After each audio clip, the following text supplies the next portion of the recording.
Let's go on to the 5 takeaways and see what 5 things we can take away from the game. And number 1 will be Dynamite deki. Yeah, and what else to start with? But what a performance from Dejan Kulusevski. And I think the stats speak for himself, but he was absolutely sensational in the central midfield. 9 chances created, more than any other away player at Old Trafford in history, and more than any player in the Premier League in the last 3 seasons. 9 chances created, 3 big chances created as well. Obviously scored a goal, but I think the stats only tell half the story with his ability to hold off the midfielders, create space, but also his effortless pressing, his unbelievable stamina, but also moved over to the right-hand side for, what was it, the last 15 minutes or so, and also gave Dalot a really tough time down that side. I think he got Ugarte sent off, not sent off, yellow carded as well. He was doing some really good work on the right-hand side as well as he was doing in central midfield. It was just a top performance from start to finish from Deki, and really phenomenal, and he's developing into a really great midfielder. Yeah, and obviously that finish was a joy to behold. It's he needs to start adding those goal contributions. I'm so happy he did that yesterday. It was a lovely finish that Onana had no chance with, and I swear the Man United players must be going to bed last night, must have got into bed, and just all of them had nightmares about Dejan Kulusevski and how he was just running rings around every single one of them. No one had the physical presence to stand up to him, and they've got some physical players in there. When you look at Lisandro Martinez, very physical player, Ugarte, very physical player, and none of them could get near him. It was unbelievable. It was just a joy to behold watching his performance. Just shut them off. Exactly. It was madness. Number 2, we're going to be looking at Mickey van der BALE. And what else to say for Bale, but for Van der Ven. The Bale-esque assist with his unbelievable run from deep. But I thought throughout the game, he was absolutely imperious. They just couldn't get beyond him. He just had too much for them. He had too much pace. And he showed his pace with that assist, running right through the heart of the Man United team. Not only having the quality as well to play the ball across the face of goal and put it on a plate for Brennan Johnson. I thought Xerxes had a very quiet game, and I think he had to be taken off early because he just was getting absolutely no spare change out. Mickey van der Ven and Romero as well, but Van der Ven especially. Anything in behind, Garnacho had a few opportunities to get in behind, but Van der Ven came just steaming over and mopping up as he usually does. Exceptional display, capped off by what was one of the best assists, I think, in Premier League history. Wow.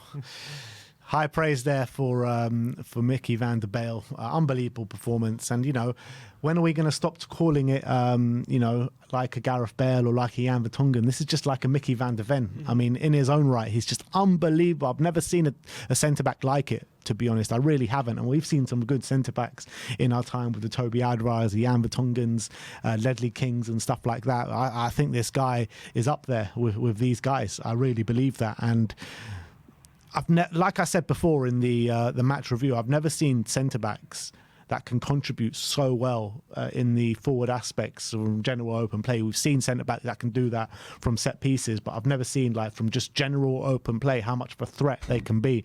And that's just a testament to the scouting network as well, because we needed someone to fit that role down to a T, and he's done that. And I don't think, like, when we signed him, we could never imagine that he could fit the role as well as he does. And from a defensive aspect, you're just so confident. Every time you see him running towards the ball, you just know he's going to get there first. Yeah. No matter how much of a head start the attacking players have, the guy's just got so much pace. I've never seen anything like it. I really haven't. So Mickey van der Ven, I'm telling you, this guy's 1 in a million. He really is.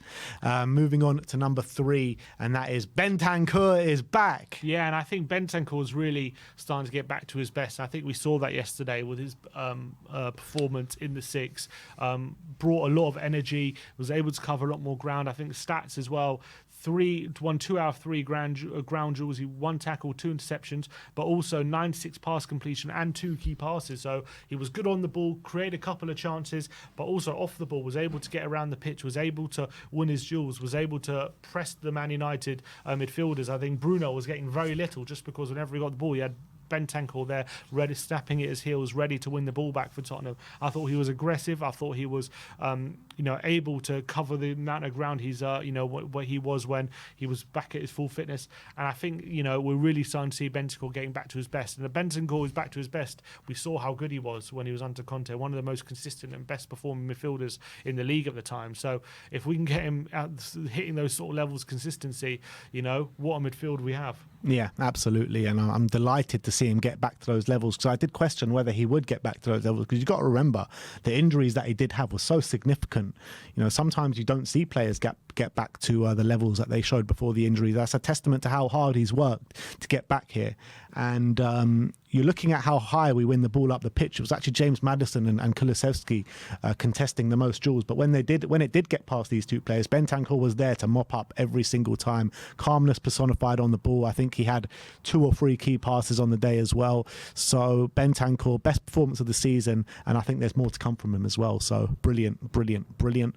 Number 4, we're going to look at Relentless Spurs. Yeah, and what I loved about yesterday's performance was exactly what Andrew was saying. When we missed a chance, or if one didn't go in for us, we absolutely just kept pummeling Man United, and we just didn't stop looking to open them up and create. Even though they were down to 10 men, even though the game was won at 2-0, whatever, we still looked to create more chances. We didn't want to take our boot off their necks. And the stats: 4.6 xG on the day, 20, which is I think more than any other team so far this season in the game. 24 shots. We obviously scored 3 goals, 9 big chances created, which is an insane amount. And Onana made 7 saves on the day, which he was so busy. He actually made some really good saves. It goes under the radar what a good performance he had, because if it wasn't for Onana being on form, we would have been an absolute battering. You talk about poor finishing, but Onana was on good form as well. He made some really good saves. And I think the only disappointment yesterday was we didn't win by more, given the chances we had. And that's a 3-0 win away at Old Trafford exactly. as well. And that's considering we made 9 big chances, that's an insane amount to create at Old Trafford. And 4 of them were when they were down, when it was 11 men as well. So it wasn't exactly like all the big chances were created when they went down to 10. So phenomenally, relentless display from Spurs. And that's exactly what Ange wants us to be, I think. Exactly. And he keeps saying it now because I think it's the first time that I've actually heard them say this, because a lot of last season you heard, this team still got a long way to go. Even at the beginning part of this season when we weren't putting away our chances, there's still a lot more growth in this team. There's still a long way to go. But actually at the end of Brentford, at the end of Man United, he says this is exactly who we want to be. And that fills me with a lot of confidence. It shows me that, because we were questioning it, or some people were questioning it, saying, are the players completely behind Ange? Are they going to keep moving in the right direction? And I think you've got your answers right now after the Brentford game and the Man United game. This is exactly who we want to be. And I think it's our highest ever XG under Ange. Must be. Yeah, must be. It must be. Would you say it's our best ever attacking display under Ange? I think so. Because even in the first 10 games, everyone likes to take it back to the first 10 games. I don't think we ever were as relentless as we were this game and in the Brentford game as well. I think in terms of volume and quality of chances, I think this has got to be the best. And as well, we'll get on to the next one. But yeah, I think just of the quality of chances was phenomenal, and we just had, as I said, we had so many different ways of attacking as well. It's like they just couldn't stop any of them. And brilliant. You asked the question, was the Brentford game our best performance under Ange? I said no, but I think this was. I agree. Let's move on to the 5th and final takeaway, and that is improving defence. Yeah, and a lot of talk will be about our attacking display yesterday. Understandably, 3-0 win, all the chances we created, but actually defensively as well, really, really solid display. We restricted Man United to their lowest XG of the season. We're now 2nd in the league for goals conceded. I think we're 4th for XG conceded as well. So clearly not conceding a lot of goals and not conceding that many chances as well. Man United only had 2 shots on target yesterday, and as I say, their lowest XG of the season. First time since October we've got back-to-back clean sheets in the games as well. And as much as our attacking display is going to get credit, our defence has come under criticism, and we get very little credit for the chances that the small chances we do concede, because yes, we conceded a few goals at the beginning of the season, but they were from very few chances, and the teams were clinical. And we showed yesterday, if you don't take your chances, you're not going to get very many against us. And that's exactly what happened yesterday. Exactly. And, people go on about our defence, and, it definitely had some validity to it last season. But if you're looking at this season, people go on about our defence like we concede 2 or 3 goals a game. Like we concede about 2 or 3 chances a game, never mind goals.